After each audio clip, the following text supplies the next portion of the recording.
ఎప్పుడైనా ఆలోచన చేశారా? ఎందుకు క్రైస్తవ కుటుంబాల్లో ఇంకా అసమాధానం వెలుబడి చేస్తూ ఉంది? ఎందుకు క్రైస్తవ కుటుంబాల్లో అనారోగ్యం వెలుబడి చేస్తూ ఉంది? ఎందుకు క్రైస్తవ కుటుంబాల్లో శ్రమలు వెంటాడుతూ ఉన్నాయి? అలాగని క్రైస్తవులకి శ్రమ రాదని నేను చెప్పను, కానీ క్రైస్తవులకి శ్రమ ఎలాంటిదట?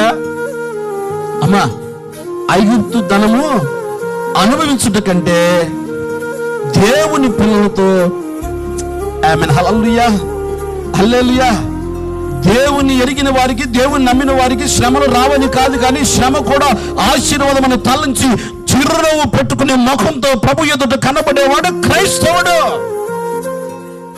హల్లెలూయా.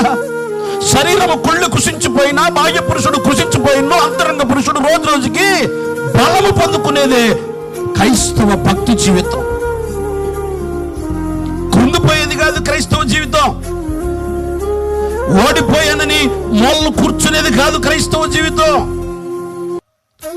మన పక్షమున ఆయన నిలువగా మనకు విరోధి ఎవడు? ఓడిపోయిన చోట నిలబెట్టి గెలిపించువాడు ఆయన, కృంగిన చోట లేవనెత్తువాడు ఆయన. బలహీనం ఉన్నావా? నిన్ను బలపరచువాడు ఆయన.